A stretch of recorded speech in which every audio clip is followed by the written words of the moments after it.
Well, hello, everyone. Welcome to another edition of Parks Investigative Live. I have my favorite co-host, and he's none other than Pastor Kevin Graves. Pastor Graves, welcome to the program once again. I'll be in here, and it's great being home. So thank you very much. It's great being with you again, my brother.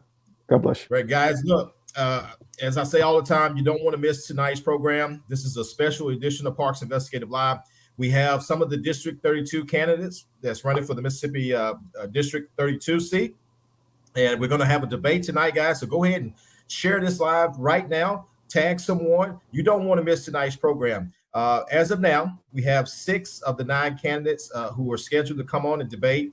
Originally, we had 7 to agree to come on. One just sent a text and said that he was had an emergency to come up, or excuse me, had a phone call and said he had an emergency to come up. So as of now, we do have 6 of the 9 candidates that's bound to be your next senator of District 32 to come on and debate. We're going to be one candidate is going to be coming on just a few minutes late, but he did send his introduction video. We're going to get into all that. But Kevin, I am so excited. I know you are. And tell the people where you're going to be broadcasting from.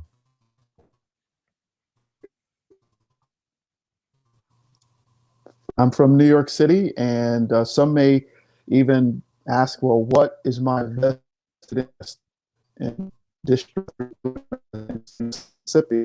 My vested interest is seeing people in power. Very important to me. So I'm very excited about this debate, and I'm very much looking forward to asking questions. Thank you very much. Okay, great. We're going to go over a little bit of the rules, guys, for tonight's debate. And Pastor, I think you had a little bit of interference with your connection, but you look clear now. I see you moving around, so that's great. Okay. Tonight, guys, of course, we're going to open up in prayer before we begin, as we always do. But I want to go over some of the rules. And I don't expect any of us to have any issues or any problems tonight because we have a great distinguished group of gents and men and women, all types of profession, business owner. We have a doctor on and insurance agents, several business owners here. So we don't expect any type of anything to get out of control, but I do want to put out some of the rules that we have on tonight, guys. Each candidate will have 3 minutes to do an introduction statement. That's basically explaining or telling you who they are and why they're vying for this seat. Also, after all the candidates have given their 3 minutes introduction, we have 4 questions. 3 of the 4 questions were submitted by viewers. And Pastor Grace will start off with the first 2 questions. Of course, I will end with the second 2 questions. The final 2 questions, I should say. And each candidate will have 1.5 minutes to answer each question. If for some reason you feel the need to go over that a lot of time, we will kind of just watch it, but we don't want to get into 2.5, 3 minutes. We want to be fair and stay within the time frame because some of us have family and to tend to, and I know the doctor's still in his office and he's still got his scrubs on. So we want to, of course, be fair to the candidates and be respectful to their time. Also, guys, at the end of the questioning, if we will let you guys rebuttal. If you have something that you want to rebuttal another candidate for, we will give you 1 minute each to go back and debate. So I think we're looking forward to a very exciting night. Pastor, you got anything to say before we start introducing the candidates? Let's do it. Let's do it. All right, you guys, you heard the pastor. He said, let's do it. We're going to bring every candidate on. And once we get them on, we're going to go into a prayer and then we'll go into the introduction. So first up, and she's up top, is none other than Kimberly Houston. If you would unmute your mic and welcome to the program again, Miss Houston. Hey, good evening, everybody. Good evening. Back with you all again in a different manner this time. So I'm excited and looking forward to the conversation tonight. Absolutely. Okay. Next up, we have none other than Dr. Min Young. Min Young, if you would unmute your mic and give us a hello, and we'll get into tonight's program. Hello. Thank you for having me. I'm sorry. I'm not dressed appropriately, but it was a long day at work, and but I'm super excited to be here to tell my story. So thank you very much. Absolutely. All right, next up, we have Mr. Bradley Suddiff. I hope I said your last name correct. Correct me if I'm wrong, but welcome to the program, sir. Absolutely. Bradley Sudduth, you did great, Cornelius. I appreciate your opportunity to give us the speaker forum and let our voices be heard. Absolutely, absolutely. Okay, we have two more candidates on. Justin Creer, I don't see their camera feed. Justin, if you do hear us, there we go. All right, great. Candidate Creer, welcome to the program, sir. Good evening. Thank you for inviting me. Great. All right, just a few minutes. We're gonna give you guys 3 minutes to introduce yourself. I have another candidate on. However, I'm seeing the name Linda. I believe this is Mr. Coleman. Mr. Coleman, if you are on, you can just accept the camera feed. You just hit your camera icon, and it should give you a camera feed and your microphone if you can hear us. All right, we'll have to come back to him. Guys, this technology, I know it's kind of different. You know, we used to going into a public domain or building and holding these public forums, and some still are. But, you know, ever since the pandemic of the coronavirus, things have changed, and we found a new way to go out and help you guys get your message out and tell the viewers, or tell the voters, I should say, why you should be the one elected. And before we start, I want to tell everybody, I am Investigative Parks. This is Parks Investigative Live. We're doing District 32 debate on tonight with some of the candidates. As of now, I have 6 of the 9 candidates that's going to be on tonight, and we're going to be joined later on by candidate Rod Hicks. He's scheduled to come on about 7:20, I believe he told me. And so, in the meantime, we'll go ahead and get started with the introduction. So, ladies first, guys, don't hold me to that. So I'm gonna let Ms. Kim Houston come up and give her 3 minutes introduction, and we'll go from there. Hold on, I almost forgot the most important part. Hold your horses, Kim. This mama, so hold your horses. Pastor Graves, take us into prayer real quick, please, sir. Heavenly Father, we thank you for this opportunity to come together as a community to discuss very pressing issues. We ask that you would be glorified in this gathering. We ask that, Lord, you would bring forth solutions, Lord, to these many complex problems that District 32 faces. We ask this in your precious and mighty name, that you would be glorified tonight. In Jesus' name we pray. Amen. Amen. All right, Ms. Kim Houston, you're first up. You have 3 minutes. Good evening, everyone. Fighting for the needs of the people. 32, someone that has a strong voice and experience to move it forward. I am that somebody. I am that person. I do have experience as I served on the Meridian City Council the last 8 years, 2013 to 2021. I felt a calling to move to a higher position, and here we are now running in this Senate election. I'm no stranger to serving in my community. I've had my own business, Shelter Insurance Houston agency, since December 1998.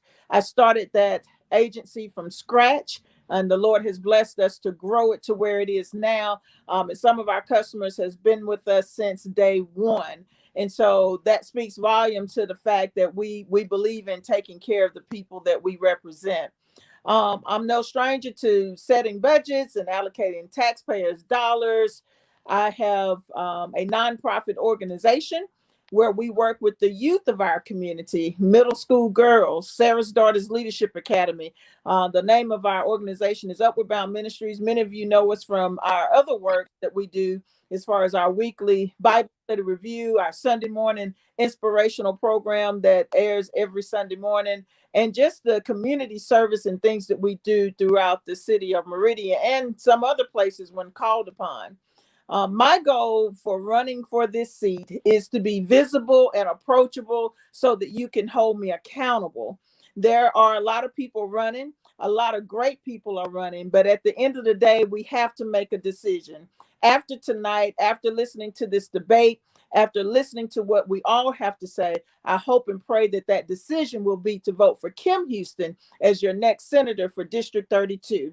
I will represent you well. I will speak up loud, and I will be available to hear your concerns, take those concerns back to Jackson, Mississippi. Thank you. All right, Dr. Young, you're second up. If you would, you have 3 minutes for an introduction. All right. Thank you. People are always asking me, why do I want to become a state senator? Since my family and I escaped in Vietnam in 1978, life has never been easy for me. After enduring 18 months of life and death situations, we finally arrived to Athens, Alabama, when I was 5. So living in a childhood of poverty, and that really shaped my life. We never went out to eat. We never went on vacations. I remember my father working three jobs at one time, riding a bike to work before we could save enough to get a car. We were fortunate enough to have a down payment when I was in 8th grade to own a little Chinese restaurant. Well, that Chinese restaurant gave me a lot of work ethic. You're talking 80 hours a week during the summer. That work ethic allowed me to be strong in my adult life. It seems like everything is easy compared to those teenage years. But I knew education was the key to my future. I knew back then I wanted to become a doctor because I wanted to help people. So I studied really hard through college, and then I went to optometry school where I finished my doctorate of optometry. That's where I met my future wife, T, and she was from Gulfport, so I followed her back. Thank goodness I did, and we've had our entire professional career in Mississippi. 17 of those years here in Meridian, Mississippi. So I started primary eye care 13 years ago. We began with 4 employees back then, and now we've got 2 different clinics, a lab, and now we have 25 employees. So, when I look back on my life, I feel so blessed that God has given me the opportunity to succeed and to live the American dream. However, there are so many people along the way that helped me in Athens and here in Meridian. There's no way we could have done this by ourselves. So, I want to be one of those leaders who give back to the community, who understand what it means to come from nothing and have the success that we have right now. And then another question I always ask is, what experience that you have in the working as a senator when you're just a doctor? Well, I'm currently the PAC chair of the Mississippi Optometric Association for the last 6 years, and so we've passed 2 bills in the last 3 years. And so I have, I have come from allowing myself to form the bill and weaving through all the House and the Senate. So I know the intricate process of passing a bill. And I know the process of talking to the legislators. A lot of them know me by my first name.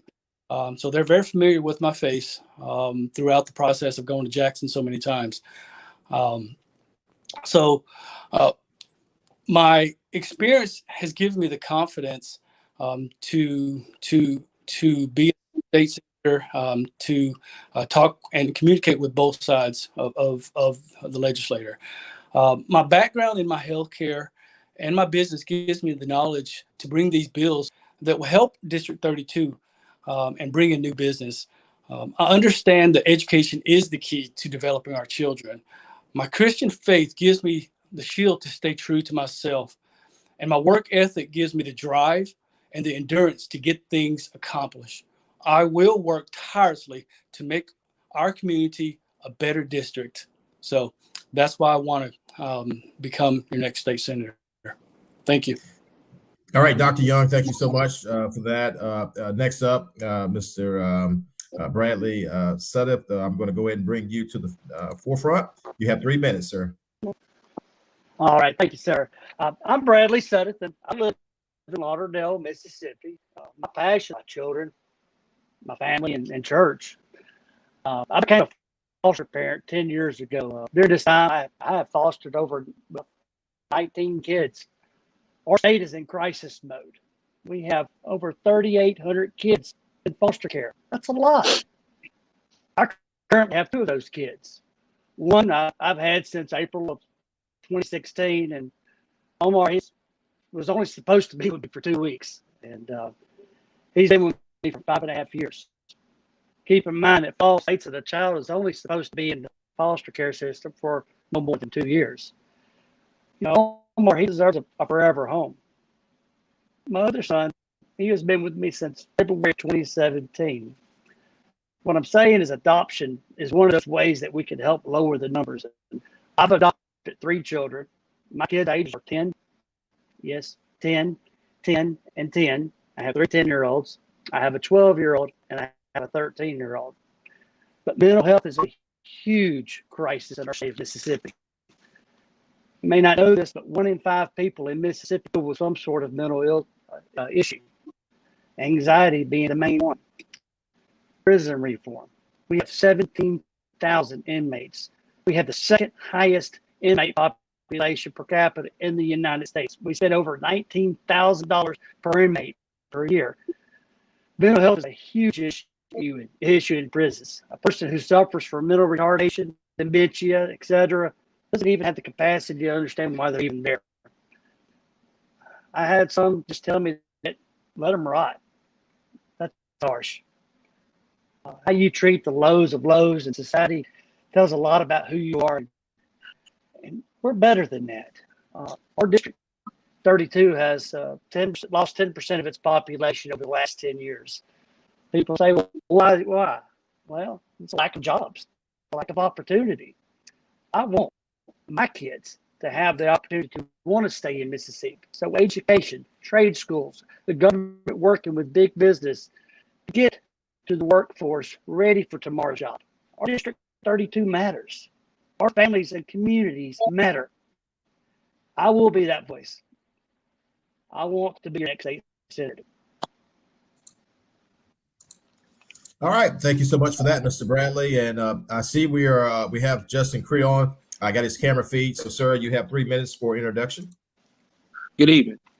My name is Justin Creer. I'm a proud graduate of Mississippi Valley State University, where I graduated with a degree in physical education and health and recreation with a minor in history. So I'm someone that understands the importance of education. Along with that, my mother is a retired school teacher. She taught first grade for 38 years. So I am someone who knows and understands the importance of funding retired teachers' insurance. That bill was passed, but it was not funded. So I'm someone who knows and understands that. I'm currently sitting on the board of directors for Multi County for over 10 years. We push a ton of programs for seniors and low income and people with disability. We also have the shelter. Along with that, I'm also the former county supervisor in Kemper County. When I served as county supervisor, I also was placed as the vice president of one of our minority caucuses. So at that point, I was pushed in the forefront for fighting a lot of key bills concerning education and concerning infrastructure.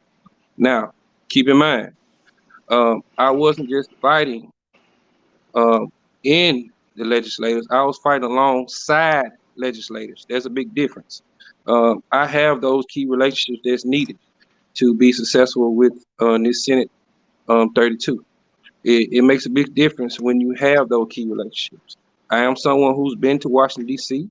I'm someone who has a personal relationship with our congressional leaders. You need those relationships and those networks to be successful. Also, I need people to understand that this is a very, very critical election. We're going in the middle of a session.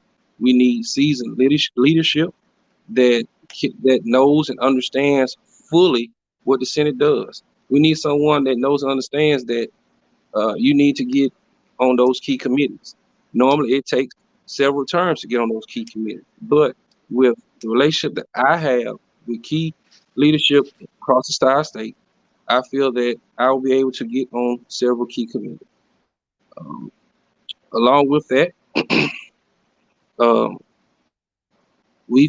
played a major role in fighting for the 2018 infrastructure bill. That bill that we orchestrated is projected pre-COVID, 192 million for roads and bridges for counties and city. After that first 10 years, all of those funds go toward education. So I consider that as a big success. So. All right. Thank you so much for that.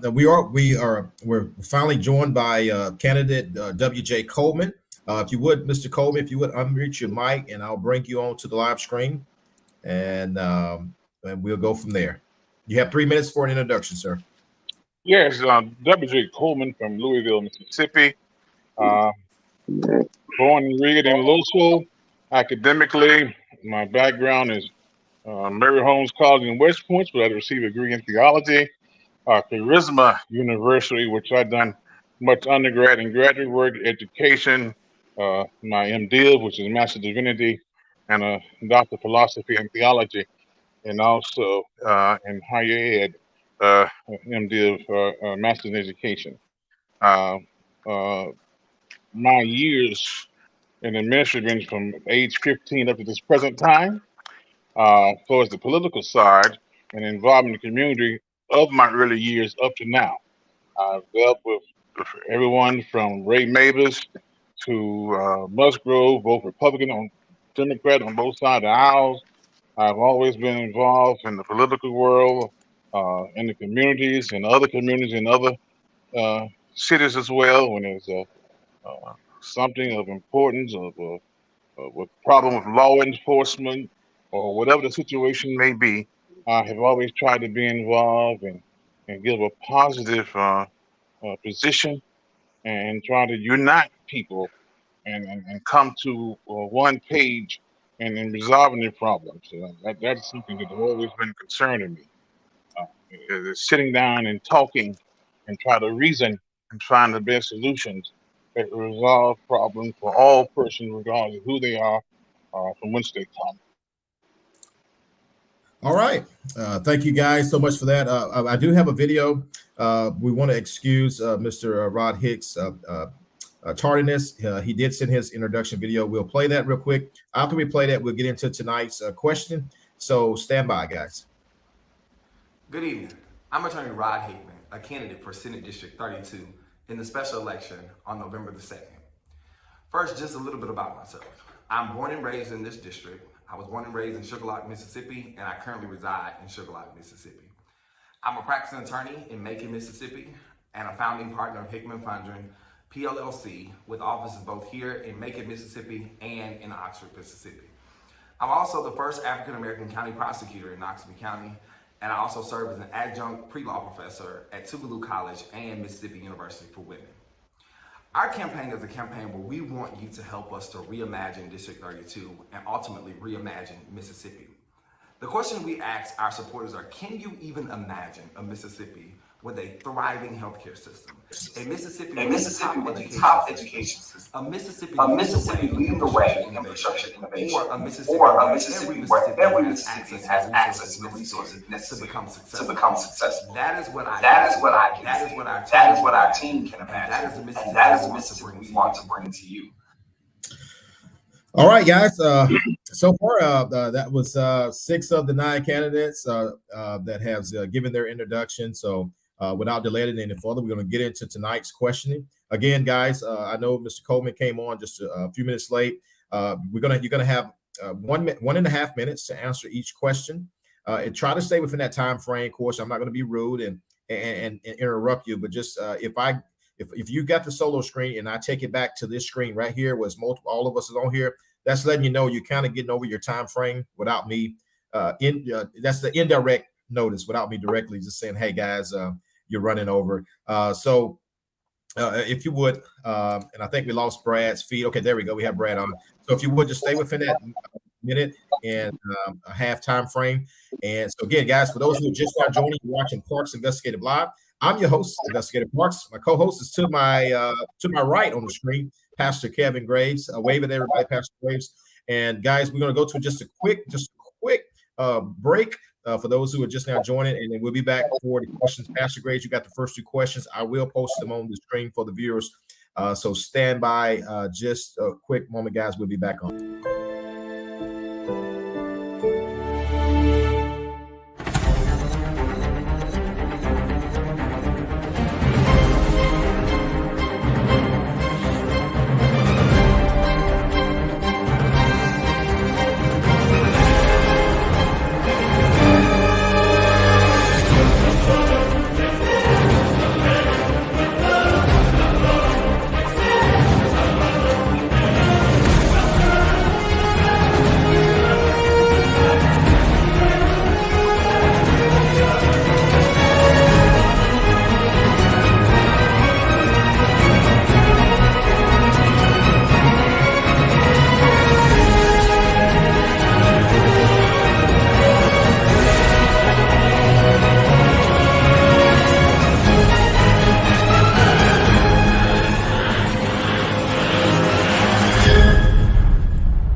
All right. Again, guys, you're watching Parks Investigative Live. I'm your host, Investigative Parks. I did get your text message. Guys, if you are getting feedback, sign out and sign back in. It could be to do to someone's mic. If you're not speaking, if you would go ahead and mute your mic, that would cut back on some of the feedback because we have approximately 8 people on the program. So we are going to possibly get some feedback. And so we're going to get into tonight's discussion. I'm going to go ahead and mute your mic, Justin, if you would stand by. Okay. All right, guys, that should solve some of the feedback. So, Pastor Graves, I'm gonna give you the solo screen, and what we're gonna go from right to left, or right and down to the bottom, I should say. So, Pastor Kim, we're not picking on you. You're gonna go first. However, on the second question, we'll rotate it where Dr. Young will go first, then you'll fall in last, and so forth. You know how we're gonna mix it up. I didn't have time to pull numbers tonight. So we're going to move on as swiftly as possible because we already have been into the program almost half an hour. All right, Pastor Graves, I'm going to put the first question up. And if you would read that question for the viewers, I'm going to post it up for you. Let me get your camera feed up. Just bear with me. All right, there we go, Pastor. I'm going to put the first question on the screen, and it is coming now. And Pastor Kim Houston will go first. Awesome. Thank you so much, Cornelius. And I just want to thank everyone for joining us tonight. Thank you to all the candidates, all the viewers for tuning in. Pastor Kim, candidate Kim, my first question would be, what is your plan or strategy to attract outside investment? What is your plan or strategy to attract outside investment? One of the things when I served on the Meridian City Council, that was also, it's a concern all the way around. And so one of the things that I talked about then that I still want to see happen is an economic development task force made up of business owners, people that have assets and resources that we maybe can pull together to put our heads together so that we can see how we can attract businesses and industry from elsewhere. Talking about land leasing, we in Kemper County, I believe it is, the land is so locked up and people own it and don't want to sell it. Perhaps we need to have a conversation about leasing that land so that they maintain ownership, but still we can attract industry to utilize that and bring jobs and industry into that area. Another thing that we need to consider is using what we have in our house. I don't have to tell y'all about the story of the lady that had the little oil, and she went around the community and she realized that there was a need. And, I believe God still performs miracles, but we got to evaluate what we have in our house, what we have here, our resources that we have, pull those resources together and see what we can do together, as opposed to always looking for somebody else in government to come in and solve our problems that we might be able to solve ourselves. Thank you so much for your answer. Dr. Duong, is that how I pronounce your name, your last name, Dr. Duong? I want to get that correct. It's spelled Duong, but it's pronounced Young. Young. Okay. Yeah, it's I'll answer to anything, I promise. Okay. Dr. Young, thank you so much for being here. The question, what is your plan or strategy to attract outside investment? Well, we've got to motivate businesses to come to East Mississippi. I think that lowering and then eventually eliminating the state income tax would draw big business and small business to District 32. We need to find other types of businesses also, even trying to negotiate with international companies. We need to educate them on our transportation advantages, such as having 2 interstates to flow through here in Meridian, a great airport, the rail system. As a business owner, I had to make the same decisions before I moved here. I saw the opportunity to succeed. We do have the workforce here to compete. There are good people here who work hard. I know because I've hired them. our community colleges are doing a wonderful job here. We need to prop them up a little bit more. The Ross College facility at the Meridian High School is phenomenal, and it's training our high school students to succeed far earlier than normal. We need to build on the strengths that we have here, because this is an opportunity to be tapped into. Thank you, sir.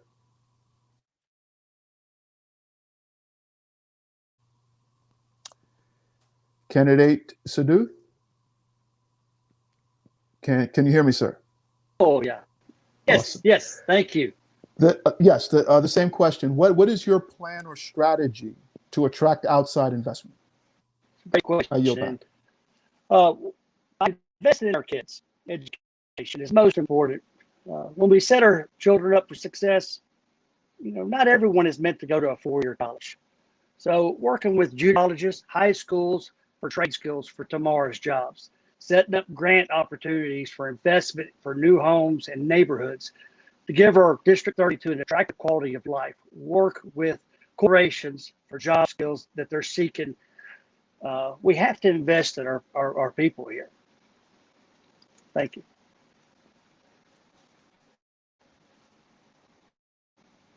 Okay, I think we had some feedback there. If you can repeat that again, sir. I don't know if everyone heard you. Right? I can try again. Thank you for the second opportunity.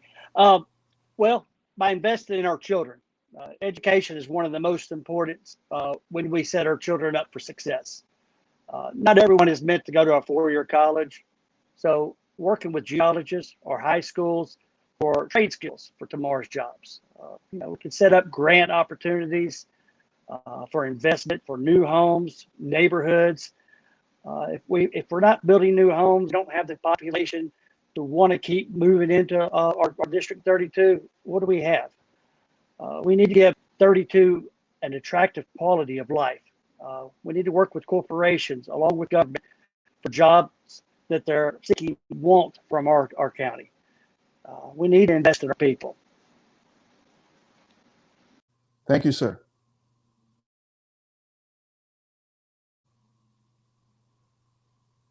Candidate Creer, the question is, what is your plan or strategy to attract outside investment? Well, as a former county supervisor who's done this and who's been actually trying to recruit industry, I can tell you point blank, coming up with an economic task force that consists of business owners is not going to work, because companies are not going to allow competition to come in the area. I can also tell you that giving them any more tax cuts, like do away with state income tax, it's not going to work as well. Because in 2014, the state of Mississippi gave businesses a franchise and a inventory tax. That was in 14. It's 2021. Nothing, no major industry has came since then. What it's going to take to get industry in this area is, for one, for leadership to come together, city and county, legislators, and also congressional, to work with major corporations to get them here. Because what corporations want to know is, before they even come, is every government entity on board with this? For one. Two, they want to know, what is your law enforcement like? Three, they want to know what type of fire service do you have for their facility they can protect them. Four, they need to know what type of workforce development you have to train their employees when they come to this area. They can't bring 3,000-4,000 employees to an area. They need to bring people here and train. That's why it's important to have relationships like myself. I have personal relations with Dr. Huebner. He served as the president at East Mississippi Community College and also with Meridian. So I know for sure he's someone who's dedicated to workforce development. All those entities have to be represented in that office to get industry to come. That's what it's going to take. Industry needs no more tax cuts here in the state of Mississippi. Okay, that's just point blank. That's something that I started on as a supervisor, and that's the strategy that I would pick up on as your state senator. We pulled in county supervisors across 4 counties, because what we came to the conclusion was, in the past, we was competitive trying to compete to get the facility in our county, But what we found out was the best thing to do was to come together and get a facility or some type of industry in this area, because people can drive from Kemper to Meridian or vice versa. We already have a site ready, Kewanee. We have a site that's ready in Kewanee, and this area is ready to go. Thank you, sir. Candidate Coleman, what is your plan or strategy to attract outside investment? I yield back. Is, in my opinion, you want business to strive and grow, you must get them the incentive to hire people. Business are in business to make a profit. At the same time, making sure that they hire quality people and in training through community college and other things that we have are there. One thing that business is going to look at is your crime. With the crime rate, and crime is very high.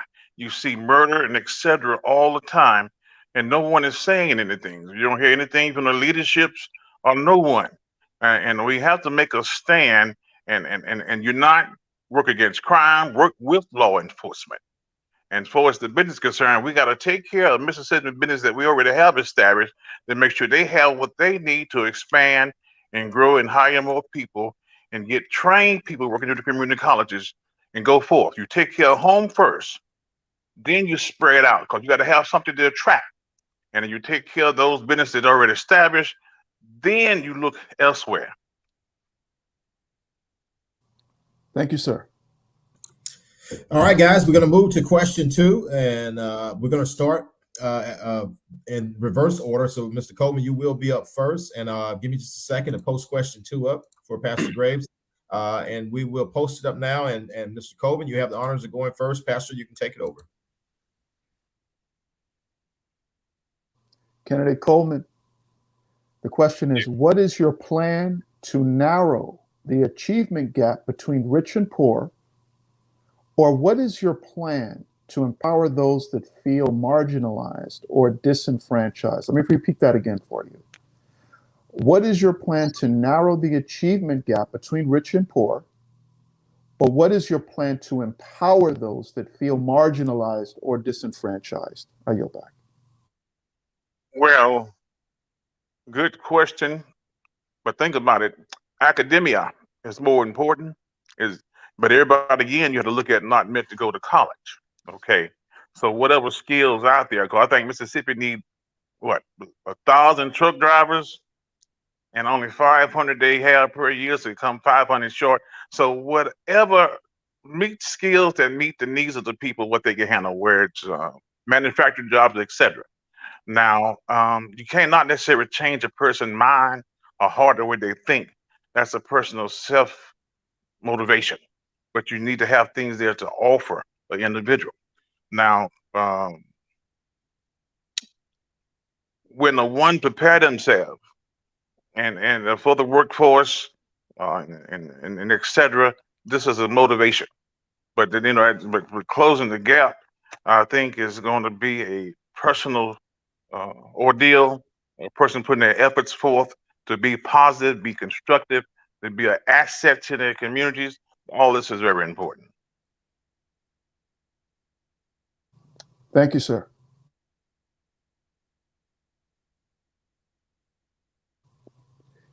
Candidate Saduth, same question. What is your plan to narrow the achievement gap between rich and poor? Or what is your plan to empower those that feel marginalized or disenfranchised? I yield.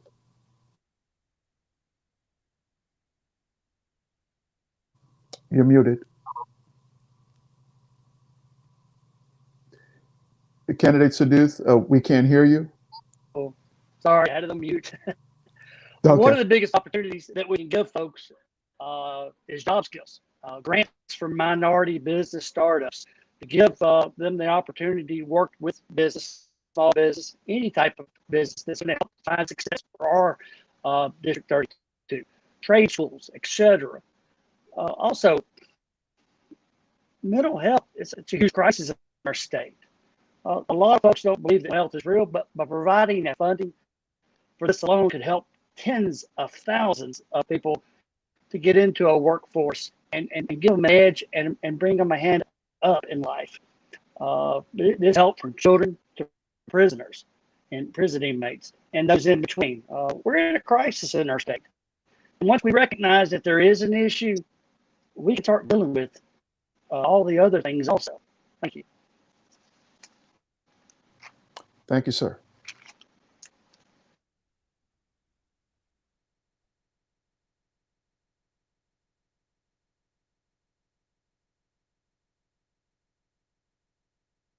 I think you're muted, Pastor Graves. Oh, sorry about that. Dr. Young, same question. Thank you. What is your plan to, can you hear me? Yes, I can hear you now. Yes. What is your plan to narrow the achievement gap between rich and poor? Or what is your plan to empower those that feel marginalized or disenfranchised? I yield back. Creating better, higher paying jobs is the way to narrow the achievement gap.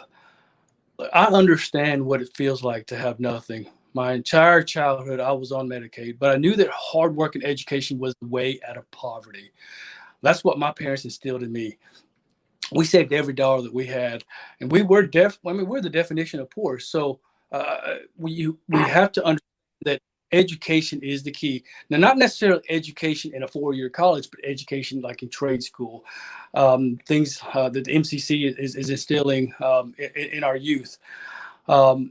We know through studies, consistent studies, that when you have the higher education, your income will go up. It's a direct correlation. And so we need to think outside the box. We need to think of more radical solutions besides that.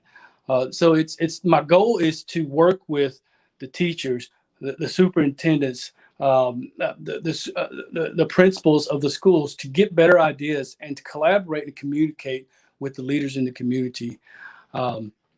You empower people by giving them the ability to support themselves and their families. Thank you. Thank you, sir. Candidate Houston, what is your plan to narrow the achievement gap between rich and poor? Or what is your plan to empower those that feel marginalized or disenfranchised? Well, I think that education truly is the missing link. If our public schools fail, our entire communities fail. And what we've seen is a lot of our talent leaving the public schools, going to, and not knocking. I think private schools is an excellent thing, long as people are getting education. But in communities where the public schools are not diversified and really flourishing, you see that economic decline. And so education, we must invest in our education. We must fully fund our education.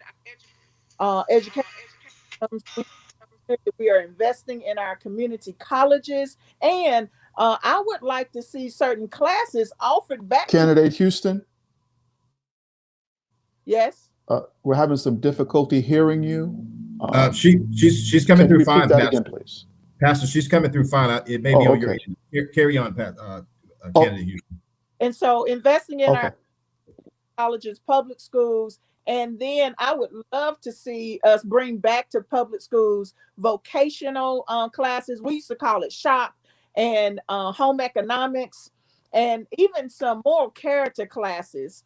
I think when we talk about the crime things and all that's just going on in our communities, we need to get back to some basics where we teach our children some skills early on so that they can take those skills and learn how to lay bricks, learn how to weld and do stuff with their hands and all kinds of things that our public schools, our community colleges, our trade schools, that we can begin even thinking outside of the box. We have to make education a priority. Otherwise, our entire communities will continue to fail. Thank you, ma'am. All right. Thank you so much for that, candidates, for your first and second questions. From this point on, I'll ask the final two questions. And I just got a text Excuse me, from Mr. Rod. Claus, I didn't get a chance to answer the second question. I apologize. Stand by. I apologize. I'm jumping Sorry the about gun. that. Stand by.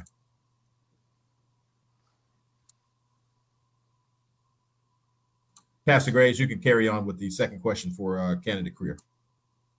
My apologies, candidate career. Yes, The second question, what is your plan to narrow the achievement gap between rich and poor? And what is your plan to empower those that feel marginalized or disenfranchised?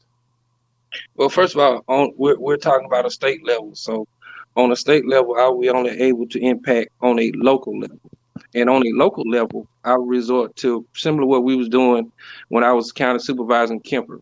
Well, in Kemper, Board of Supervisors, we started a Keys to Success program where we put funds in our economic development program, and those funds were used at East Mississippi Community College for their workforce program. And basically what the Keys to Success program consists of, kids who were 16, 17 years old, who may have dropped out or may have just fallen behind, they had the opportunity to go to East Mississippi Community College for free. One, get their GED.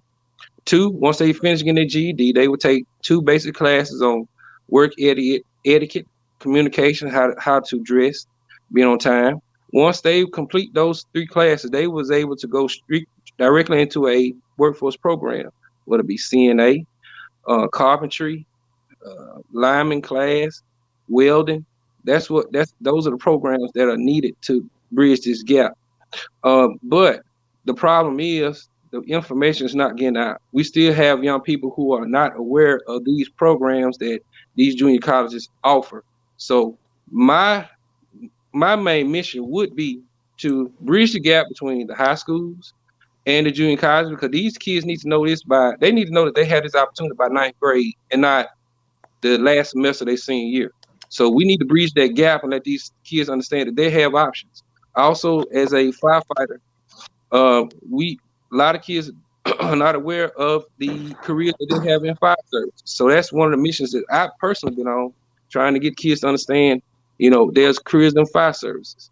We also work with the Pacers and do what we call a reality store, where kids in their 10th and 11th grade year, where they come in and we give them jobs, and they will have to go around and buy a car, buy rent, and end up at the end of the day balancing.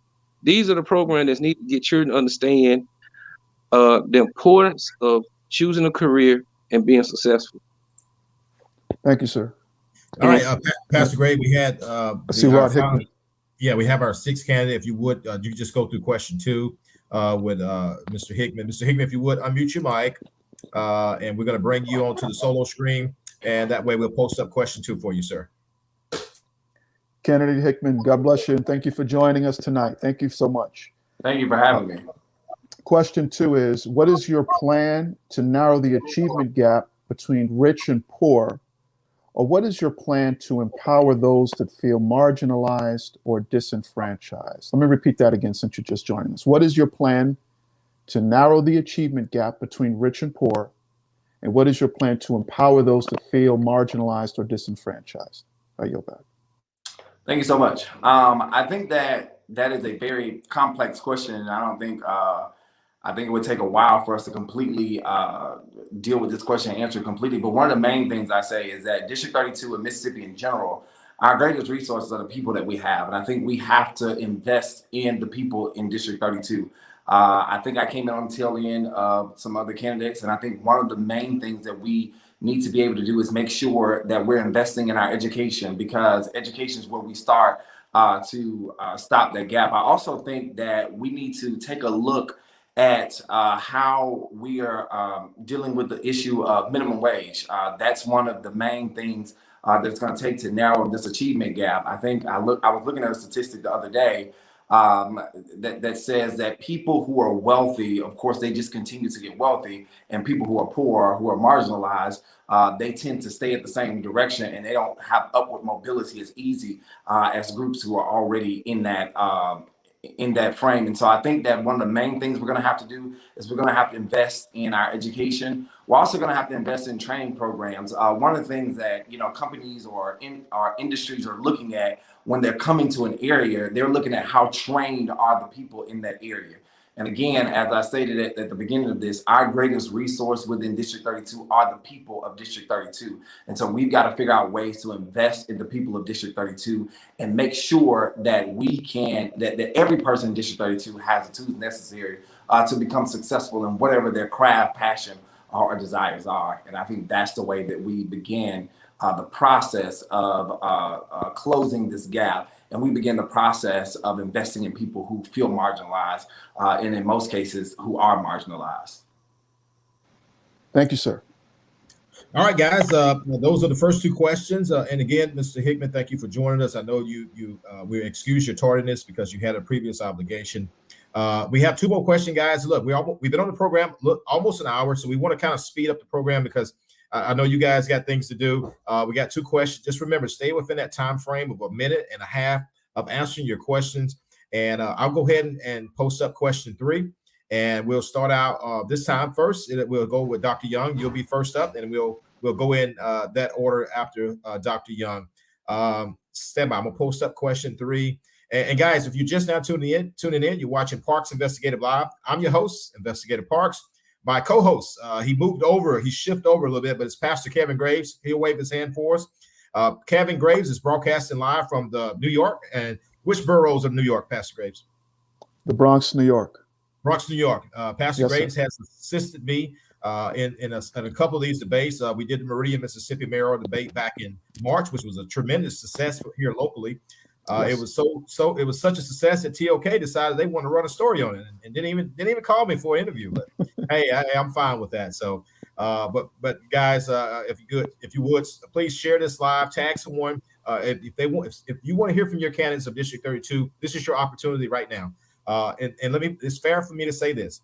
I sent every candidate, all 9 candidates, an invitation to decline, and that was Keith Jackson and Stan Copeland. They refused to come on. And just before the program, James Creer said he had an emergency, so he couldn't be on tonight. So again, to the remaining 6, thank you so much for coming on. And I'm sure the voters appreciate you as well. All right, let's go to question 3. And Dr. Young, you're up. And I'll give you the solo screen. Just 1 second. All right, Dr. Young, do you support a yearly teacher's pay increase for the next 10 years if the budget allows it? Yes, I absolutely do. I do support a yearly teacher's pay increase. We need to get Mississippi's average salary on par with the national average. Of course, the budget has to accommodate this increase. With this increase in pay, we should be able to attract more experienced teachers to District 32 and to the state of Mississippi. More qualified teachers is equal to a better product. That product being students who are ready to enter the workforce, ready to work. This is what I'm looking for as a business owner when I'm trying to hire highly qualified individuals, and it starts with the teachers. Thank you. All right, thank you for that, Dr. Young. Justin Creer, you're up next. I'm gonna leave the question on the screen. I'll read it if you need me. Do you support a yearly teacher's pay increase for the next 10 years if the budget allows it? And Mr. Creer, before you answer that, I'm getting some feedback from your mic. Do you have an outside computer? Are you on 2 different lives at one time? I'm getting feedback from your mic for some reason. Okay. Mm-hmm. All right. Well, just go ahead. I'll go ahead and give it to you. Okay. Of course I agree with a teacher raise. Not only do they need teacher raise, they need to fund the retired teachers' insurance bill. They need to fund that as well. And to go back to what I stated earlier, as a result of those tax cuts from industry, from the inventory and the franchise, that took $450 million out of what we was collecting from the state. So we had money then, and we had money now. So they need to go ahead and fund teacher raises. It's needed. Of course, I'm going to support it. I have a degree in education along with it. My mother taught school for 38 years. So that's something very important. We're losing teachers. because of that fact. I'm someone who's been in those rooms and heard all the negative remarks that some of these legislators are making about teachers. So I'm someone that knows and understands, and we definitely need it. Thank you so much for that. W.J. Coleman, you're up next. I'll leave the question on the screen. Do you support a pay increase for over the next 10 years if the budget allows it?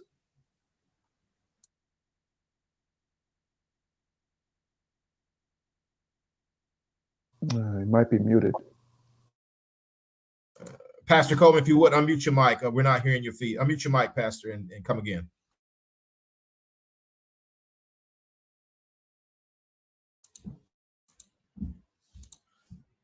Pastor Coleman, if you would, unmute your mic, sir. We can't hear you.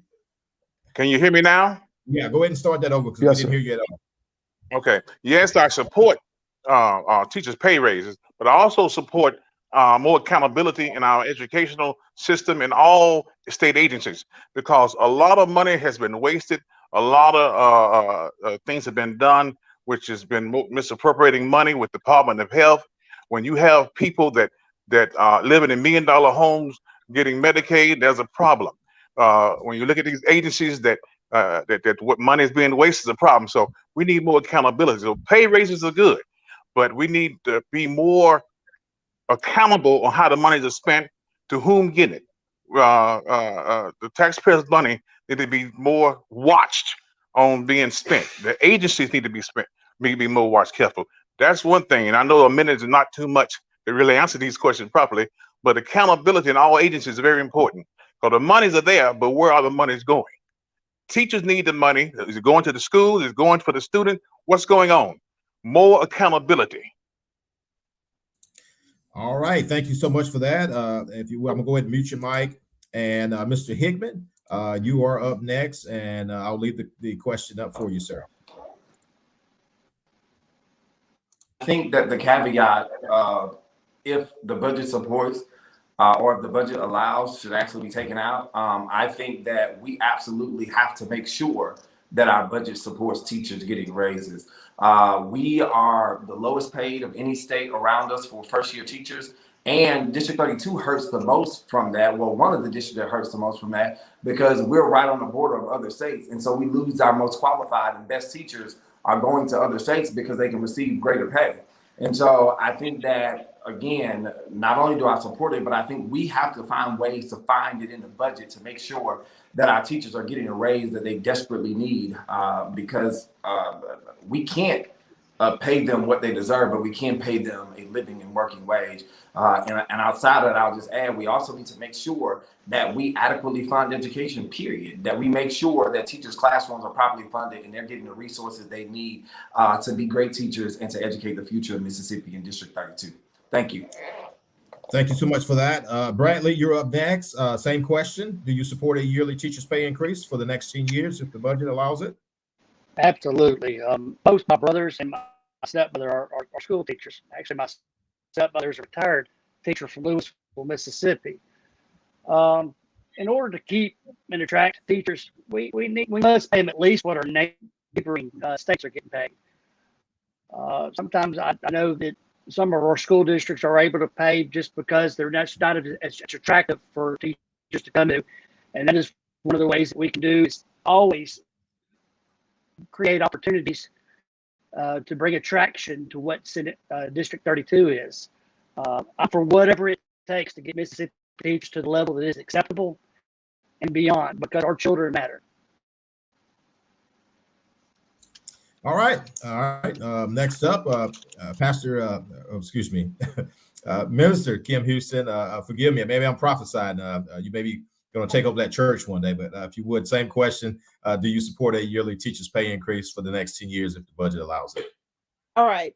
Absolutely, yes. Profoundly, yes. I have a vested interest in education, fully funding it, making sure that, and when we talk about fully funding education, that is dealing with making sure our teachers are paid adequately so that we can be more attractive. I know here in Meridian, it's a struggle to keep qualified teachers, and because they are leaving, going to other areas. make sure that we make the money be that's there, but we put it where it needs to be, and that's in our educational system. I have a sophomore and a senior this year in public school. And so making sure that they have educators, it breaks my heart sometimes to hear that they have substitutes on a regular basis. And that should not be. If we want our state to succeed, if we want District 32 to succeed, we have to make sure that we're putting our money in education so that we can grow our revenue, our people, so that our people can begin to make change and have impact in this community. All right. Did I get all the candidates for that question? Because I kind of went in a different order. Okay. Mr. Clark, I would like to make a comment if it's okay.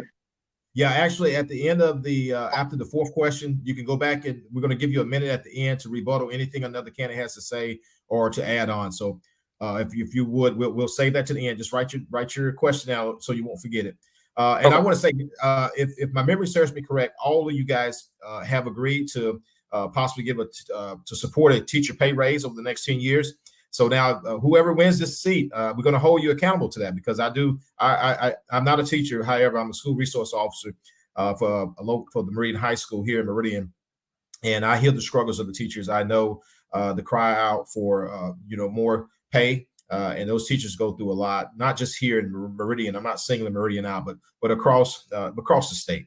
Those teachers are overworked and underpaid. So I'm going to hold you guys accountable to that. This live is going to stay up. So remember, you all agreed to support it. So, all right, we're going to get to question 4.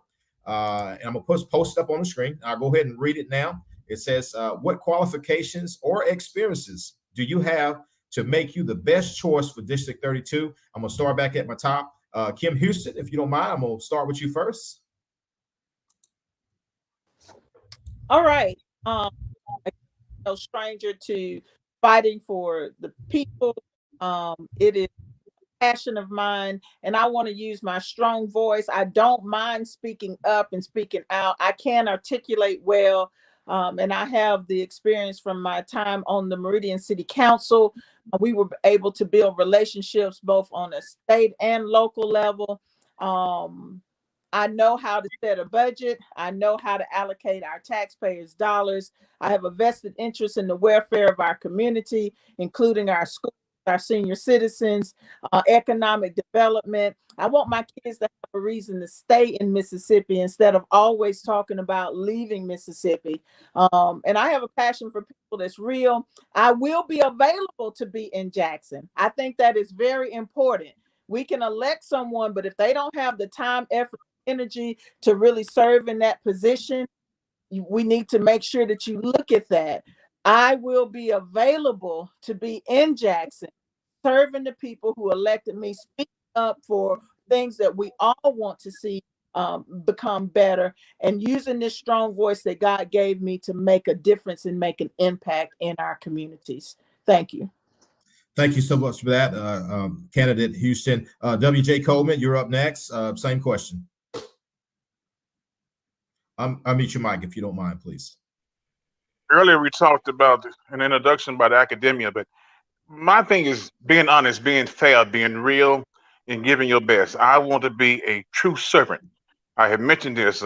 Leadership is being a servant, and I want all persons to feel comfortable with one such as I in that position. We're here to serve regardless of their status or who they are from whence they come. My personal beliefs, I'm pro-life, I'm pro-God, I'm pro-family, traditional family, and I will stick with those things. I fear God and I love people, and I want to serve. And best term limits is a thing an individual decide not to run again and not stand in Jackson until they feel like the people owe them instead of vice versa. I want to always have that position as a servant and a voice for the voiceless and an ear for all those who have something to say and share. So my best thing is say, I am real. What you see is what you get, and let God will be done. Amen. Hey, Pastor Coleman, I'm going to pick on you just real quickly. If I didn't know you was a pastor, just by listening to you speak, I would have known you was a Baptist pastor. So I just want to point that out. You got that voice. Well, bless you, great sir. All right. Bradley Sutherland, you up next. Same question, please, sir.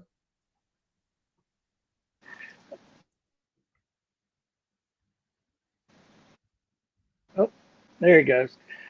I've had many roles in my life. Being a dad is one of those. And I see that how education plays a crucial role in a child's development. And being a business owner the last 20 years, I've built many relationships that I depend on people to help when I need help.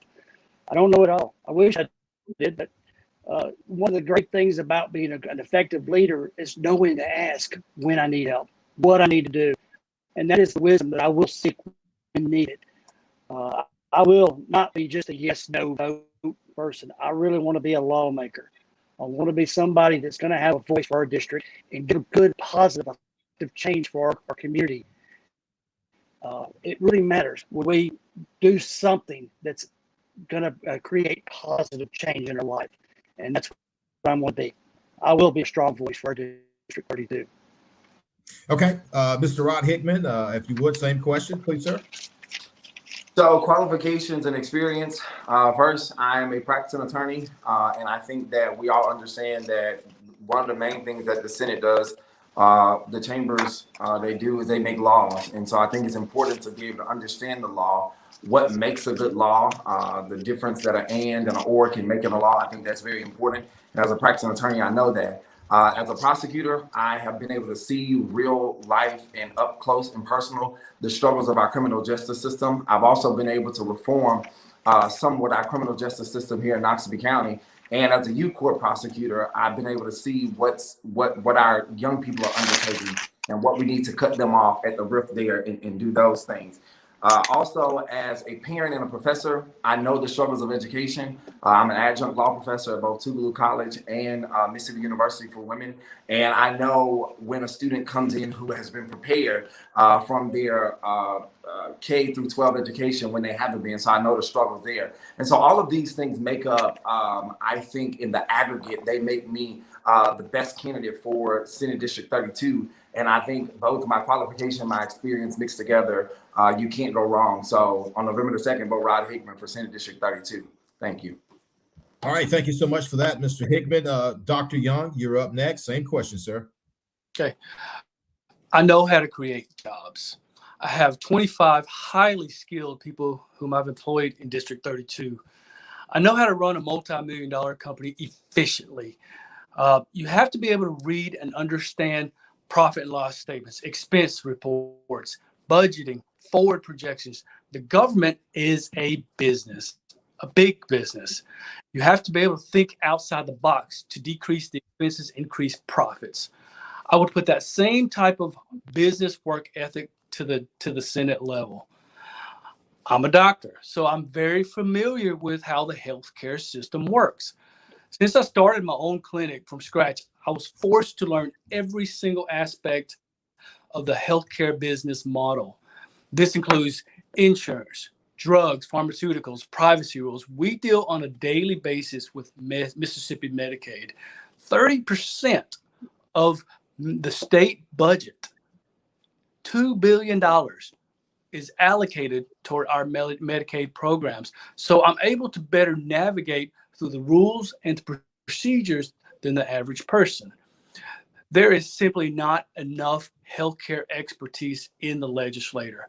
A huge number of bills and are healthcare and insurance related are introduced every single year. I want to be another reputable source of knowledge and experience. Thank you. All right. Thank you so much for that, Dr. Young. And I will point out, Dr. Young has been my eye doctor since the age of 21 years old. He started out at Dearborn Optical. I hope I'm not endorsing another business, but that's what Dr. Young started out in Meridian. And he was me and my ex-wife's eye doctor for some time. He moved over to Walmart. And I followed him over there, even though I hated to go in there, but I followed him over to Walmart. And then he built his business there on North Hill Streets. And he has serviced me and my children ever since. So, Dr. Young, thank you for your service in that capacity. Justin Creer, if you would, you got the final question, and you're the for question 4. So you got the mic. Like I stated earlier, I'm someone who's been in the trenches fighting alongside legislators. Along with that, I'm someone who has a personal relationship with just about every elected official in this area. So therefore, I know the concerns. I know the problems. I'm already aware. Not only am I already aware, I know and have strategies on how to fix those problems. That is what we need, experience and someone who knows how to strategize and come up with real solutions. My qualification will be knowing, for one, being humble and be willing to network, work through problems. You're not going to get everything that you want on the front end, but working with people on both sides of the aisle, working with and getting feedback from other elected officials is what's going to be key to getting things done in Senate 32. You can't go in kicking and screaming. You can't be meek and mild. You got to know when to negotiate. You got to know when to put up a fight, and you got to know when to sit back and let people fall where they may. And then when things fall, allow them to come back to the table and renegotiate. That is going to be the key. Once again, we need seasoned leadership that knows and understands. We are going into a middle of a term, not in the beginning where seasoned legislators and senior leadership has the opportunity to take people on their wing. We have some major issues coming up in 2022 that's going to come across the floor. I'm aware of those. I've been in contact and communicating with legislators from here all the way up to today. I'm someone that knows and ready to go. All right, guys, those are all the questions, and I promise you, I want to stay within that hour and a half time frame. Right now, we're at an hour and 15 minutes, so guys, bear with me just a few minutes longer. I'm going to give each candidate a minute to rebuttal anything another candidate has said. This is more like a debate. So if you would disagree with another candidate's response to a question, this is your opportunity now, and it's free will. So guys, unmute your mic, and y'all just go ahead and speak. And of course, if someone else is speaking, respect that candidate, and we'll go from there. Justin, Justin Creel, I think you was the first one to say you had something to say. Okay, go ahead, Minister Houston. Justin can go first, but I want. Oh, okay. Him. Okay. First, I want to say, back when we was talking about the budget, the state budget for the teacher raise. The state of Mississippi has the money. The state of Mississippi has over $200 million in reserve. I'm going to say that one more time. The state of Mississippi has over $200 million just in reserve. And the whole tactic with the doing away with the state income tax is solely to give them another excuse to keep from giving teacher raises. That's, like I said, once again, that's why we need someone like myself that knows, understands what's actually going on in the Senate and able to fight these things head on. And I also want to comment on the healthcare.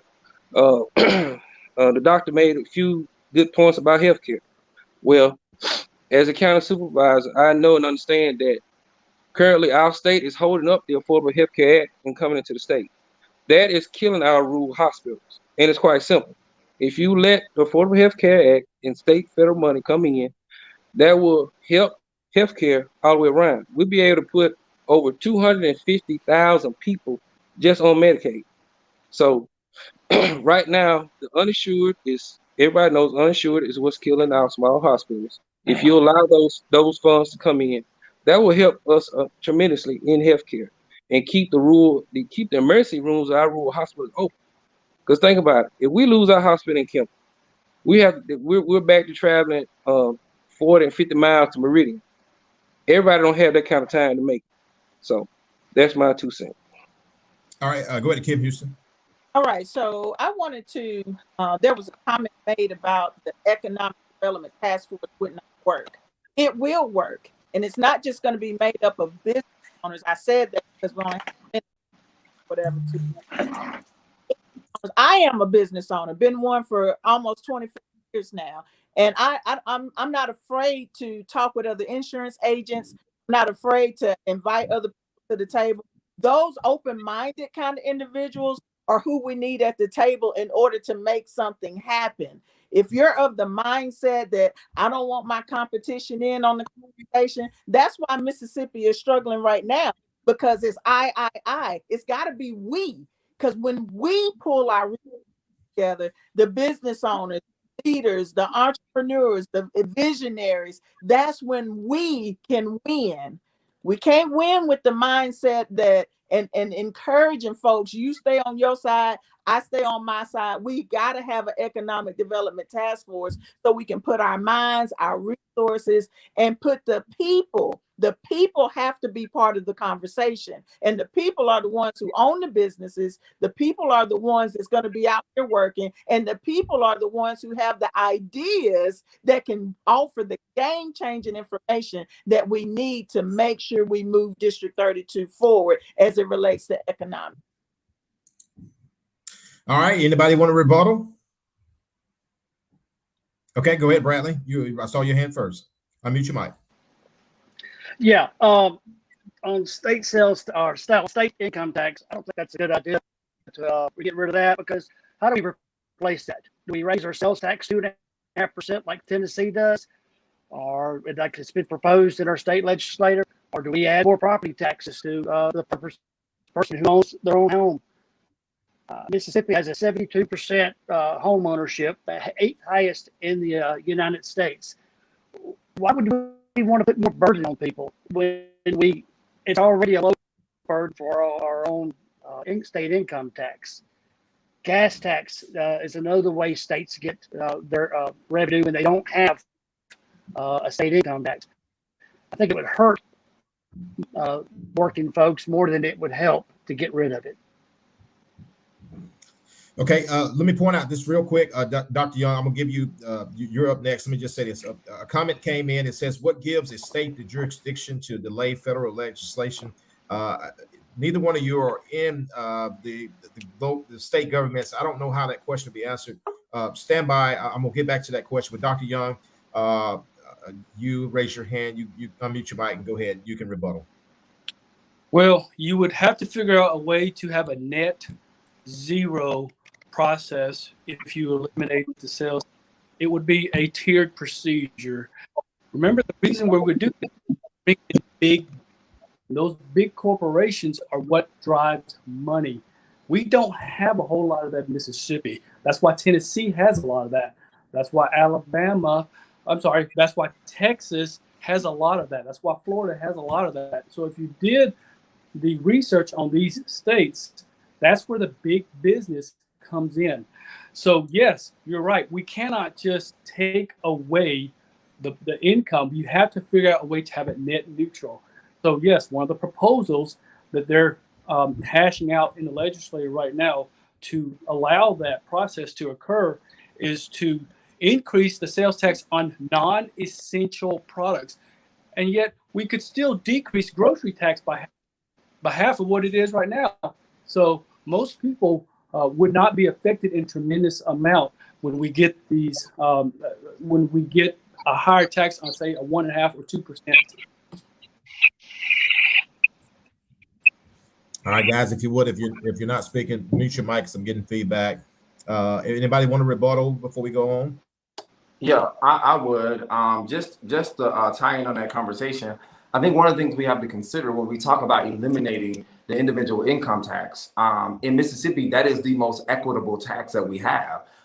It is the second largest tax revenue, but it's the most equitable because it is literally a tax based on what you make. It is literally a tax based on what you can pay.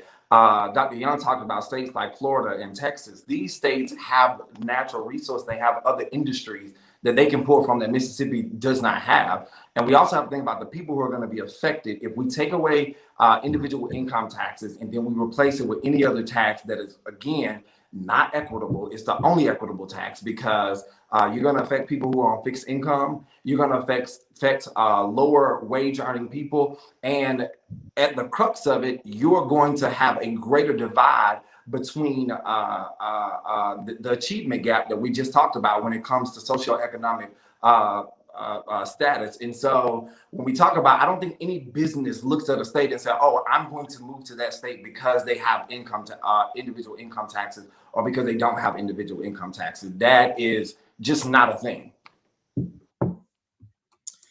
All right. Very good point there. Anybody else? I see Kim. Go ahead, Kim. I totally agree, because at the end of the day, we have to have these tax revenues. When we begin to start, that brings so much. Now we can do the research and everything once we all can sit down at the table and really look at this and make sure that is the most effective way. But in my mind, not, because when we start pulling funds and resources, it goes back to who we're hurting. Our educators, when we hurt educators, we already are not putting the funds behind it that we need to. And when we start hurting that area, because at the end of the day, when you look at what's in, for example, my nephews go to Madison, my children attend Meridian High, night and day. It should not be like that. Mississippi schools should be funded at the same level.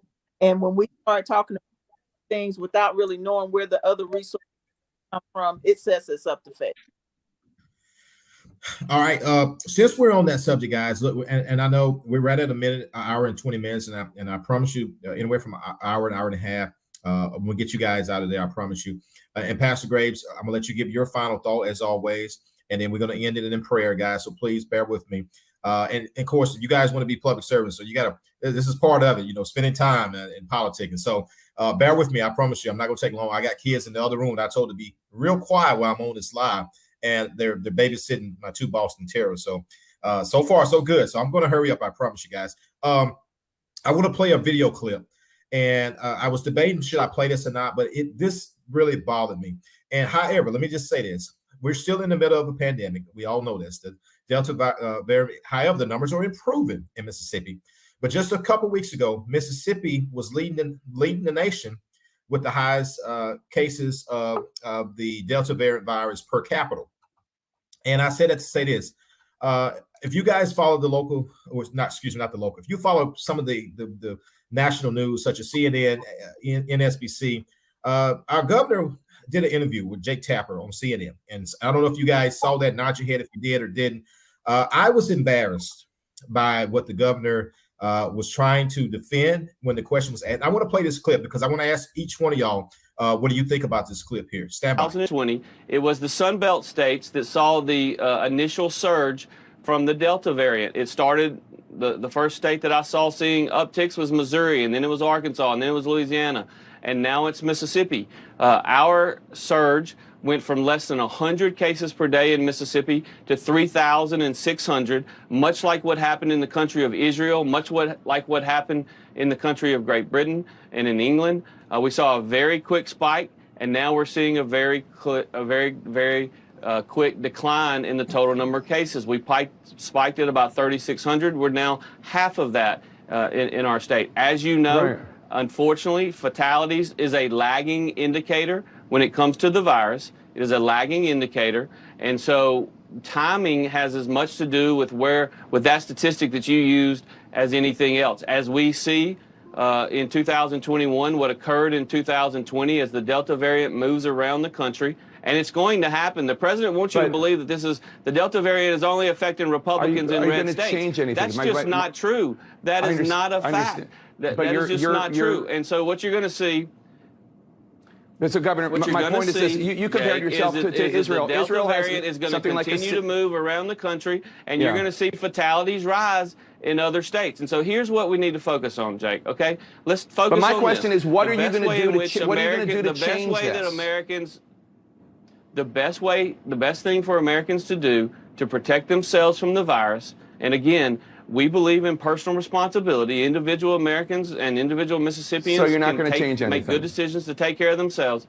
The best thing that Americans can do, number one, is to talk to their doctor about potentially getting the vaccine, because in our state, some 89% of those hospitalized and some 87% of those who are of the deaths are actually coming from those who are unvaccinated. So the number one thing that you can do is you can talk to your doctor about getting vaccinated. The number two thing is, if you get the virus, and this is very important, if you get the virus, please talk to your doctor about the monoclonal antibody treatment. You're not going to change anything. That is the best way in which to do that. And unfortunately, the Biden administration continues to try to reduce the allocation to red states like Mississippi and Florida of that monoclonal antibody treatment. Governor, it's outrageous. Governor, If Mississippi were a country, you would have the second worst per capita death toll in the world. And I'm saying, are you going to do anything to try to change that? All right, I'm gonna leave it at that. That video carries on another minute or so, and I thought that was very important because just a couple weeks ago, Mississippi led the nations in coronavirus death relating to the Delta variant per capita. I mean, just be safe to say that per capita. And what Jake Tapper was, the numbers he was pulled up is we had the second worst numbers in the entire world, and Governor Reeves just basically disregarded that and was trying to put it on the Biden administration and playing the political card. So I played that video for a reason. District 32 is approximately 73% African-American, which we know most African-Americans align themselves with the Democratic Party. This district is 73%. So however, the congressional district makeup probably has created this district for minority representation based off the demographics. So by this being a special election, neither one of you guys have to declare a party. And I'm not asking you to reveal which party you align yourself with. I'm just saying, how would you fight the governor, if you will fight the governor, on situations like this in a state where it's desperately need the resources from the government, but he's playing politics by refusing because we have a Democratic president in office? Can any one of you respond to that? Raise your hand.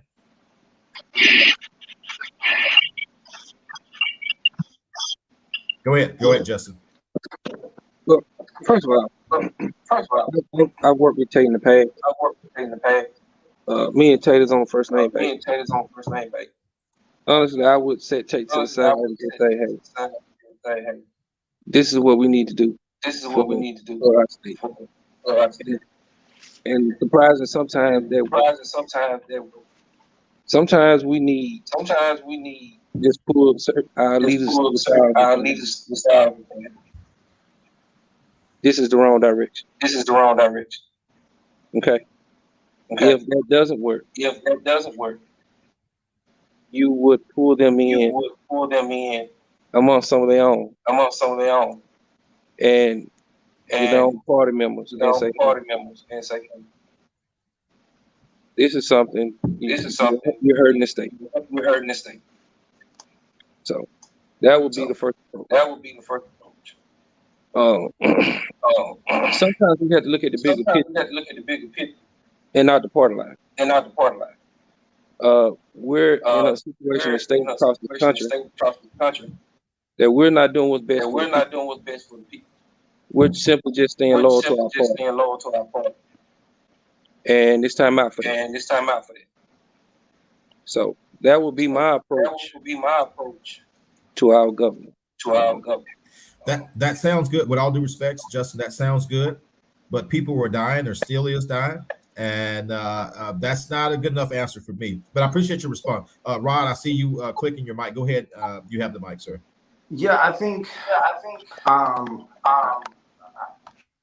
that we're not thinking when we think that nobody has disagreed with the governor or no one has spoken with the governor regarding what's going on. I think that this is definitely a party thing. When we're talking about people who are losing their lives, this definitely has nothing to do with party. And I know that there are Republicans who disagree with the governor on his stand. I think that one thing we need to do is we need to make sure that Mississippians are aware of what's going on. And I think we, as the leaders of District 32, has to make sure that we're doing what's in the best interest of District 32, whether it's educating our people, whether it's making sure they can be vaccinated, whether it's talking to local government, making sure that they put in ordinances that go a little further than what the governor is going. But most importantly, I often teach this in my common law class, and I always tell people this: the Constitution of this nation created a republic. The strongest people, the strongest voices, and the strongest power in that government is the people. It's not me. It's not any other representative. It's the people. I think we have to educate the people, do what we need to do for District 32, but we also need to make sure that we're making people aware of the decisions that leadership is making. And so that next time when they go to the polls and exercise their voice, maybe they will, they'll have the information necessary to choose a different leader. And I think that's the approach that we have to take. We have to take the approach that we need to protect our people at all costs. Dr. Young, I want to hear from you on this. I know you're an eye doctor. Of course, that gives you the capacity to be in the medical field. Do you agree with the governor's stance doing that interview just a few weeks ago with Jake Tapper, CNN? I didn't get much of that. Oh, okay. So you missed some of the audio. Yeah. I think I kind of know the gist of. The CDC instructed us as healthcare doctors to not create misinformation, to allow us to represent the healthcare the healthcare facility of the CDC. My clinic, I've advocated vaccines, and we have laid back on any of our programs. But I do think that and fear when it comes to not one part, and we do need to educate better about Okay. All right, guys. Again, we're getting to the end of the program. Sorry. I'm sorry. Kim Houston, go ahead. I'm sorry. I think it's important that I don't know if everybody else can hear that. Yeah, there's feedback. Yes. Okay. If you would, guys, mute your mic. We're getting feedback from somewhere. If you, everybody mute your mic except Councilwoman. I plan on hosting quarterly so that I can make sure that I keep District 32 educated, informed, and I can hear from them. I think oftentimes we get in positions and we forget it's the people that put us there. And if the people have the concerns, and if it's our people that's dying, we got to make sure that we're speaking up. Whatever the governor is doing is what the governor is doing. And if he's doing that because he's trying to do it with his party or whatnot, we got to make sure that we're putting people first. And the only way that we put people first is by making sure that we're staying visible, approachable, and accessible, so that we can hear from them and we can inform them about what's really going on. It's not trying to create fear or anything like that, but it's simply to educate. People are dying. It is real. It's not some fake thing. It's not just a party thing. It's not a black thing. It's a people thing, and it is real. And having those district quarterly meetings, or when necessary, if we have to do it more often, to make sure that we're staying in front of the people, keeping them informed, keeping them engaged, and keeping them educated. All right. Go ahead, Brad. You're the last one up on this discussion, and we'll get to the final thought. Go ahead. Right. I didn't get a lot of the feedback, but I'm gonna. Oh, it's feedback to me all the way. Let's see. All right, but I do think that we need to show that the vaccine works. It's effective. It saves lives. Back when I even had COVID back in August, I had my COVID shot back in May. My second one, and I feel like it saved me a lot of grief because my health was not as bad. I just lost my sense of smell, but it was serious. And we need to educate people on just general hand washing. We need to do things. It doesn't need to be a political party decision of what party are you because you want to do this or that because of the vaccine. Look, the vaccine helps. It saves lives, and we're going to do things. We need to make sure that our community is safe and safeguarded, because our children a lot of times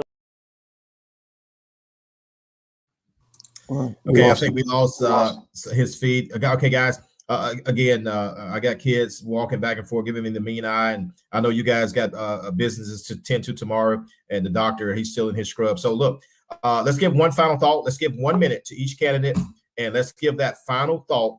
And real quickly, just 1 minute to tell the people why they should vote for you. Final thought. Then Pastor Graves is going to end with his. We're going to let him give him an oversight view of what he thought, how this debate went, and end this in prayer. So, God, bear with me for about 5 more minutes. Former Councilwoman Houston, if you would. I don't know why I want to keep calling you Councilwoman, but if you would, you have it up first. Go ahead. It wasn't that long ago. go out on November 2nd. Remember Kim Houston, I will fight for you. I will speak up for you. I will be available to be in Jackson. I do wear a lot of hats, but I've narrowed those down to my insurance agency, my nonprofit, and my children are old enough now where I can make myself available to be in Jackson. I think people need to understand that this is January through March, sometime early April, Monday through Friday. Commitment that needs to be made, and you need somebody in that position that will be able to be in Jackson to speak up for you, to fight for you, and to do all the things that we sat here tonight and talked about. I'm Kim Houston. I want to be your next senator for District 32. I will represent you well. I will communicate effectively. I will be available and accessible, and I will fight for you. Kim Houston, November 2nd, or you can vote now. Absentee balloting is going on right now if you know that you will not be able to vote on November 2nd. God bless you. And Kim Houston, Kim Houston, Kim Houston. All right, I'm going to put Kim Houston's Cash App up for those who would like to submit a donation. Guys, if any of you have Cash App in the private message, send it and I'll post it up once you get through with your final thought. All right. Dr. Young, you're up next. 1 minute for your final thought, sir. In my entire life, no one works as hard as I do. I work tirelessly. I have been blessed enough to have multiple doctors who work for me. They're awesome doctors. My wife is a doctor. And so, yes, I can easily take away 3 months, 4 months, and anytime I need to go to the Capitol, to do the research, to discuss the problems that District 32 has and to resolve the problems. One of my biggest assets has always been I'm a problem solver. I think things through. I work really well under stress. I always have. So when it comes to having the experience, the energy, the time, I'm your candidate. Thank you so much.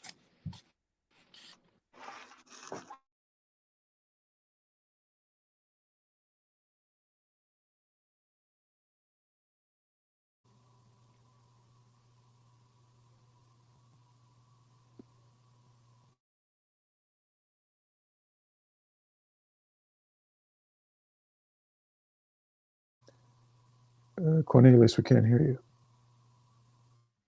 Oh, I apologize. I'm sorry. W.J. Coleman, you're up next. Unmute your mic. You got 1 minute for your final thought. Unmute your mic.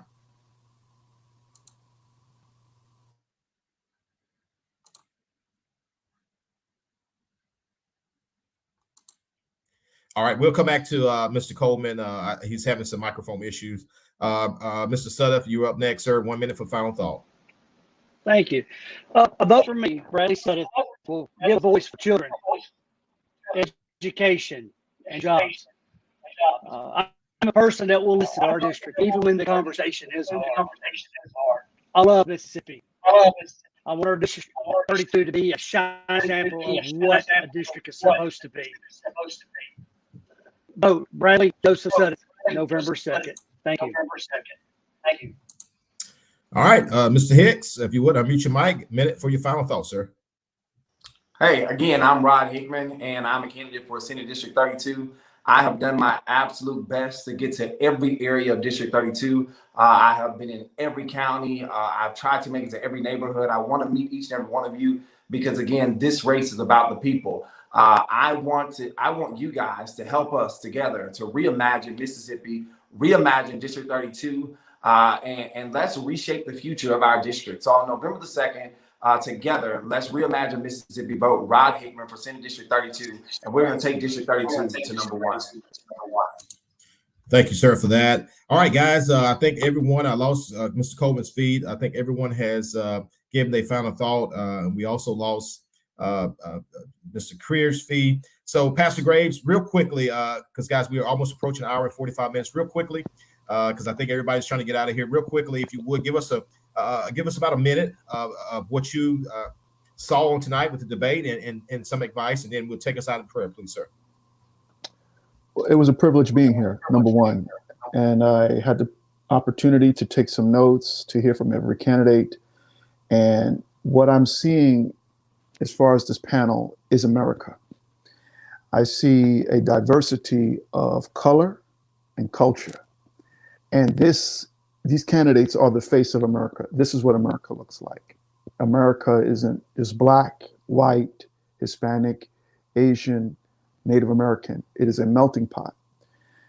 And, I gleaned and I was just writing down some words, the importance of building from within District 32, the importance of people being our greatest asset. And I truly believe that as well. And I believe that here in America, that people are our greatest asset. And what's really tragic about the direction that we're taking is that we have been polarized across party lines. There are some who are moderate, who aren't so much to the left or so much to the right, but they're in the middle, they're centrist in their ideology or their way of thinking.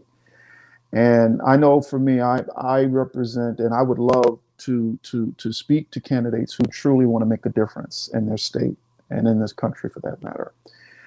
What is your motive? How do you view leadership? And this is another question, but we don't have time for that. We'll talk about this another time. The importance of leadership. Many of us want to be leaders, but we don't know how to be followers. We don't know how to follow. And I truly believe that leadership and the essence of leadership is, as one of the candidates was saying, is servanthood. Our ability is, you are in the business of serving people. I don't care what your title is. You could be the president of the United States, vice president, congressman, congresswoman, senator, what have you. You're still a servant. So until we understand the significance of our greatest asset, which is people, then we will forever be in this whirlwind of haves and have-nots, a crabs in the barrel type of mentality, is struggling to get to the top. And this is what we're seeing in America. It's blue versus red. And it is my greatest fear that our enemies are watching us and they see the polarization of this country and they're seeing that as a point of weakness. So we must be very careful. That which draws us apart, which is sadly our diversity, is our greatest asset. Our greatest asset is one another. Our greatest asset is the fact that we are a beautiful mosaic of color and culture, working together to make America great. So we need to truly value that. And I want to use this time to pray for the candidates, to pray for those who took time out of their schedules to listen in. I applaud every candidate. Thank you, candidate Kim and candidate Bradley and Rod and Dr. Young and everyone. And this has been really a blessing for me. And thank you, Cornelius, for bringing us all together. Heavenly Father, we thank you for this. Before you pray. Yes, sir. Before you pray, excuse me. Guys, don't leave. When you get through praying, I want to see you in the back screen for those who can stay on. So go ahead, Kevin. I apologize. Let's go into prayer. That's quite all right. Heavenly Father, we thank you for this opportunity to come together, not as a politician, but as a community of people of diverse backgrounds, with ideas, with purpose, with direction. Lord, it is my prayer that these men and women who will be anointed, I decree and declare that the anointing of God, your anointing, your oil shall cover them, Lord. I decree and declare by your authority, Lord, that, Lord, you are setting aside a people who will not bow their knee to corrupt systems, who will not compromise for money, who will, Lord, their yea is yea and their nay is nay. Lord, I decree and declare that you are setting aside a people after your own heart, true ambassadors of people and of community who truly want to empower and to see people rise above the ashes of poverty and lack. Lord, I decree and declare by your word that you are setting aside a people who will speak truth to the marketplace, who will speak truth to those in power, regardless of their status, regardless of the fact that they are a congressman or a congresswoman or a senator. That, Lord, they will understand the concept of putting people first and putting themselves last. I decree and declare that you, in this season, you are setting aside prophets and watchmen in government who will speak truth to power. And again, who will not compromise, who will not bow their knee to Satan, but they will stand upon every precept for which they were elected. And they will truly seek the needs and the cares of the people, and they will report back to them, and they will be held accountable. For Lord, those who have been voted into this office in District 32, I decree and declare that, Lord, that an accountability, a spirit of accountability shall come over them, and thus they shall come back with a report to those who are in desperate need, that this is the report, and I will live up to every promise that I have kept or that I have made. And I thank you for what you're doing in District 32. Let your kingdom come and let your perfect will be established in District 32. Let the leadership that you have set forth truly exemplify what your kingdom is about. We give you all the glory, all of the honor, and all of the praise. In Jesus' name we pray. Amen.